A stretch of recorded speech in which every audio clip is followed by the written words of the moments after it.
नमस्कार, मैं कनिश्री, आप सभी का स्वागत है दैनिक भास्कर में। आज हम आए हैं Fortis hospital Noida. Director and head department of neuro surgery से खास मुलाकात करने। आइए बात करते हैं डॉक्टर राहुल गुप्ता जी से स्पाइन सर्जरी को लेकर। बहुत बहुत स्वागत है सर आपका हमारे शो में। नमस्कार दोस्तों। सर, आजकल रीढ़ की हड्डी जो है वो काफी प्रॉब्लम होती है लोगों को रीढ़ की हड्डी को लेकर, और काफी दिक्कतों का सामना करना पड़ता है। उसका आपकी लेकर क्या राय है? देखिए, ऐसा है कि रीढ़ की हड्डी की समस्या यानी कि स्पाइन की समस्या कुछ सालों से बढ़ गई है। खासकर नौजवानों में, जो लोग आईटी प्रोफेशनल्स हैं, उन लोगों में समस्या खासकर देखी जा रही है। और उसका कारण है हमारी दिनचर्या में बदलाव।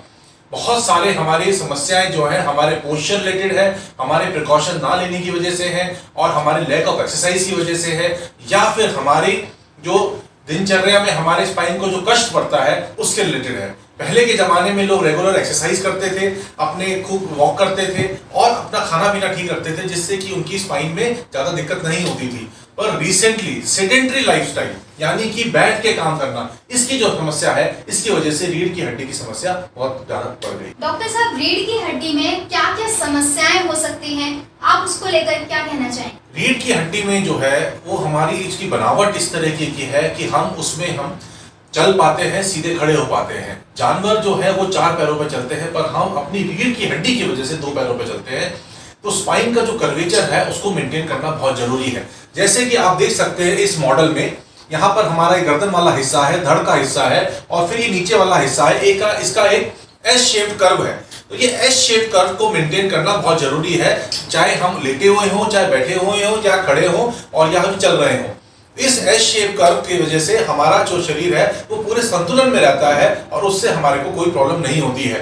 पर जब हम अपनी गर्दन को ज्यादा झुका के कंप्यूटर पे काम करते हैं, या हम मोबाइल में बहुत ज्यादा काम करते हैं, या फिर हम झुक के कोई भारी वस्तु को उठाते हैं, या हम झटके वाला काम करते हैं, या हमारा कोई एक्सीडेंट होता है, तब हमारे स्पाइन में चोट लगती है। हमारी हड्डी टूट सकती है, लिगामेंट में इंजरी हो सकती है, मस्कुलर पेन हो सकता है, मसल स्पैज़म हो सकता है, डिस्क की तकलीफ हो सकती है, या फिर जॉइंट्स भी डिस्लोकेट हो सकते हैं। तो किसी भी तरीके का क्रॉनिक गलत पोस्चर में एक्टिविटी, या सडनली एक्यूट कोई प्रॉब्लम, ट्रॉमा हो, तो उस केस में हमारी रीढ़ की हड्डी में समस्या हो सकती है, जिसमें मुख्य जो सिम्टम है वो है पेन का, यानी बैक पेन का। तो बैक पेन की समस्या लॉन्ग टर्म या शॉर्ट टर्म इन कारणों की वजह से हो सकती है। उसके अलावा अगर हमारे स्पाइनल कॉर्ड या नर्व में कोई इंजरी है, दबाव है, तो उसमें हाथों पैरों में वीकनेस, नमनेस, पेशाब लैट्रिन का पता चलना बंद होना, या फिर हमारा टोटल बिस्तर पे आने का प्रॉब्लम हो सकती है। तो डॉक्टर साहब, आप हमें ये बताइए कि अगर किसी की रीढ़ की हड्डी में दर्द है या कुछ समस्याएं हैं, तो उसको कौन से डॉक्टर से इलाज करवाना चाहिए, कौन से डॉक्टर के पास जाना चाहिए, उसको लेकर आपकी क्या राय है? देखिए, अगर किसी को रीढ़ की हड्डी में समस्या है, यानी कि उसको कमर दर्द है, तो वो पहले अपने फिजिशियन के पास जा सकता है, जो कि उनको दर्द की दवाई एडवाइस करते हैं या एक्सरे एडवाइस करते हैं। अगर उसमें कुछ मेजर चीज नहीं निकलती और मरीज 2-3 दिन में ठीक हो जाता है, तो उसके बाद उसे किसी और डॉक्टर के पास जाने की जरूरत नहीं है। पर अगर उसकी समस्या लगातार बढ़ती जा रही है, इंप्रूवमेंट नहीं हो रहा है, या उसके हाथों पैरों में कोई कमजोरी है, सुनपना आ रहा है, तो उस केस में उसको स्पाइन विशेषज्ञ के पास पहुंचना जरूरी है। स्पाइन विशेषज्ञ ज्यादातर न्यूरोसर्जन होते हैं, क्योंकि उनकी ट्रेनिंग में उनको स्पाइन के बारे में पढ़ाया जाता है। पर कुछ ऑर्थोपेडिक सर्जन ऐसे हैं जिन्होंने की स्पाइन की स्पेशल ट्रेनिंग ले रखी है, वो भी इस तरह की डिजीज को ट्रीट करने में कामयाब हैं। तो किसी भी स्पाइन स्पेशलिस्ट के पास अगर आप जाते हैं, तो वो आपकी समस्या का निदान करता है। उसके लिए सबसे इंपॉर्टेंट टेस्ट आज की डेट में जो है वो है MRI ऑफ द स्पाइन। तो सबसे पहले एक इंपॉर्टेंट है कि क्लिनिकल एग्जामिनेशन करके लोकलाइज किया जाए कि किस हिस्से में परेशानी है, और उसके बाद फिर उस हिस्से का MRI कराया जाए, ताकि उस क्लिनिकल फाइंडिंग को उसके MRI से कोरिलेट किया जाए, और उस हिसाब से ये डायग्नोसिस बनाया जाए कि क्या तकलीफ है। 90% केसेस में MRI नॉर्मल आएगा, या उसमें कोई माइनर प्रॉब्लम होगी, तो उसके लिए दवाई, प्रिकॉशंस, फिजियोथेरेपी उनका रोल है। पर कई बार स्पाइन में बहुत ज्यादा समस्या है, जैसे डिस्क बाहर निकल के नस को दबा रही है, स्पाइन टेढ़ी हो गई है, हड्डियां आगे पीछे हो गई हैं, हिल गई हैं, जॉइंट्स में खराबी है, या कोई ट्यूमर या ट्यूबरक्लोसिस या कोई और इन्फेक्शन है, उस केस में सर्जरी की जरूरत पड़ सकती है। सर, स्पाइन सर्जरी बहुत जटिल है, क्या ये कामयाब होती है? जी हाँ, स्पाइन सर्जरी बहुत जटिल है, लेकिन आजकल जिस तरह से एडवांसेस हुए हैं लोगों की टेक्नोलॉजी में, टेक्निक में, और जिस हिसाब से स्पाइन सर्जरीज हो रही हैं, उस हिसाब से स्पाइन सर्जरी का सक्सेस रेट बहुत ज्यादा बढ़ गया है। हमारे पास नए नए गैजेट्स हैं, जैसे माइक्रोस्कोप है, जैसे कि ड्रिल है, जैसे कि नेविगेशन है, जैसे कि क्यूजा मशीन है, जैसे कि गुड क्वालिटी हमारे पास सीआर्म है, ऑपरेटिंग टेबल है और ज्यादा आधुनिक गैजेट्स हैं, जिसकी वजह से स्पाइन सर्जरी काफी इजी हो गई है और स्पाइन सर्जरी के रिजल्ट्स इंप्रूव हो गए हैं। डेफिनेटली स्पाइन सर्जरी के बाद फिजियोथेरेपी का भी बहुत इंपॉर्टेंट रोल है और फिजियोथेरेपी में भी बहुत सारी नई टेक्निक्स आ गई हैं, जिससे कि पेशेंट को बहुत जल्दी रिहेबिलिटेशन होता है और वो अपने पैरों पे खड़ा होकर चल सकता है। तो अगर किसी को स्पाइन सर्जरी करानी है तो घबराए नहीं। अगर वो एक अच्छे हॉस्पिटल में जाके एक अच्छे स्पाइन स्पेशलिस्ट को दिखाता है और सर्जरी एडवाइस करी जा सकती है, तो वो चाहे तो एक सेकेंड और थर्ड ओपिनियन ले ले, लेकिन अगर जरूरत है तो स्पाइन सर्जरी से घबराए नहीं और हिम्मत करके करवाए, और मुझे उम्मीद है कि वो जरूर सक्सेसफुल होगी। डॉक्टर साहब ये बताइए कि स्पाइन सर्जरी में किस टाइप की सर्जरी की जाती है? जब हम स्पाइन सर्जरी की बात करते हैं तो बेसिकली ये डिजीज स्पेसिफिक होता है।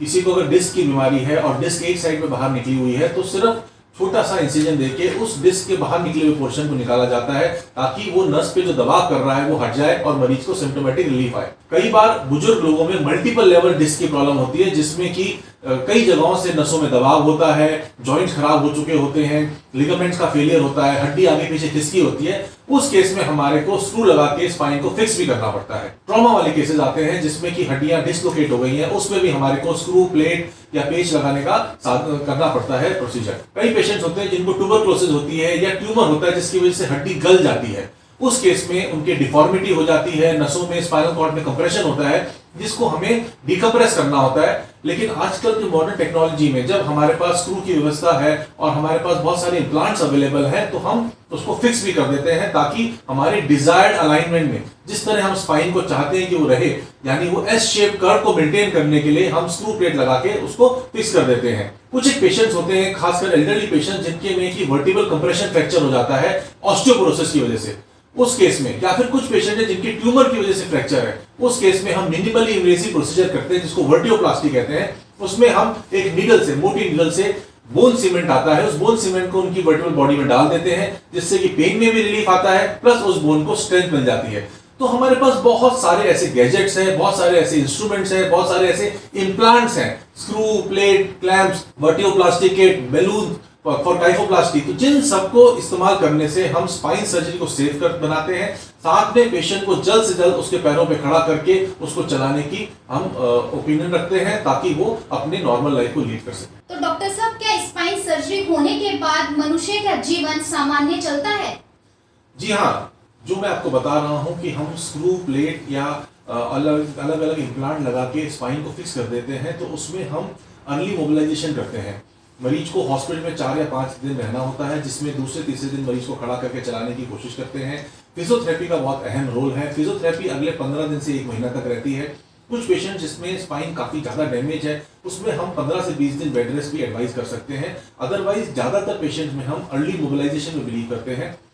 सामान्य जीवन आते आते 2 से 3 महीने लग जाते हैं अगर कोई मेजर सर्जरी हुई है। अगर माइनर सर्जरी है, जैसे सिर्फ डिस्क की सर्जरी करी है या फिर फ्रैक्चर के लिए सिर्फ उसको सीमेंट डाला है, तो उस केस में मरीज को दूसरे तीसरे दिन भी नॉर्मल लाइफ लीड करने के लिए बोला जाता है।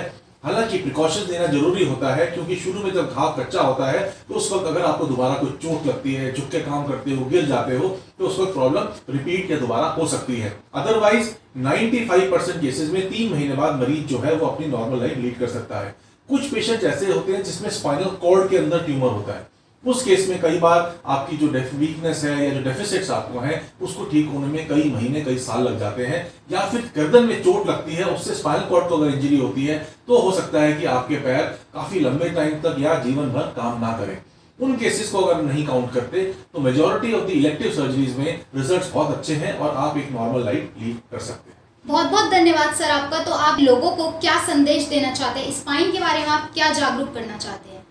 देखिए, ऐसा है कि स्पाइन हमारे शरीर का एक बहुत इंपॉर्टेंट अंग है, जो कि हमारे को 2 पैरों में चलने के लिए हेल्प करता है। स्पाइन की केयर करना हर शरीर के अंग के केयर करने के बराबर है। रेगुलर एक्सरसाइज करना, एक पौष्टिक आहार लेना, रात के टाइम पे 6 से 7 घंटे की एक अच्छे कंफर्टेबल बिस्तर पर स्लीप लेना, बहुत ज्यादा तेज एसी नहीं चलाना, बहुत गर्मी में भी नहीं सोना। इसके अलावा प्रॉपर व्यायाम करना, जो कि सुबह के टाइम बेस्ट रहता है, जिसमें वॉक है, योगा टाइप की एक्सरसाइजेज है, स्ट्रेचिंग एक्सरसाइज है, वो करना, जिससे कि आपके स्पाइन की मसल्स, स्पाइन के लिगामेंट्स, जोड़ सारे ही दुरुस्त रहे। उसके अलावा आपको एक डॉक्टर को विजिट करना अगर आपके स्पाइन में दर्द होता है, जो कि 2-3 दिन से ज्यादा चलता है। किसी भी तरीके के माइनर सिम्टम जैसे कि उंगलियों का, पैरों का, हाथों का वीकनेस आना या उसमें सुनपना होना, उसको नेग्लेक्ट नहीं करना, तुरंत एक डॉक्टर से मिलना है जो कि ये डायग्नोस करने की कोशिश करेगा कि कमी कहां पर है। स्पाइन रिलेटेड जो बीमारियां हैं वो धीरे धीरे प्रोग्रेस करती हैं। अगर उसको अर्ली स्टेज में हम पकड़ लेते हैं